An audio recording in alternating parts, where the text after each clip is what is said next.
جان رکھو کہ دنیا کی زندگی محض کھیل اور تماشا اور زینت و آرائش اور تمہارے آپس میں فخر و ستائش اور مال و اولاد کی ایک دوسرے سے زیادہ طلب و خواہش ہے۔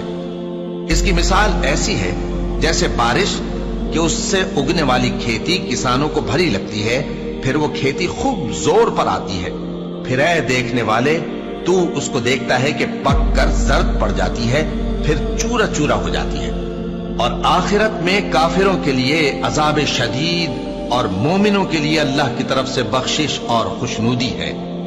اور دنیا کی زندگی تو دھوکے کا سامان ہے۔ بندو اپنے پروردگار کی بخشش کی طرف اور جنت کی طرف لپکو جس کا عرض آسمان اور زمین کے عرض کا سا ہے، اور وہ ان لوگوں کے لیے تیار کی گئی ہے جو اللہ پر اور اس کے پیغمبروں پر ایمان لائے ہیں۔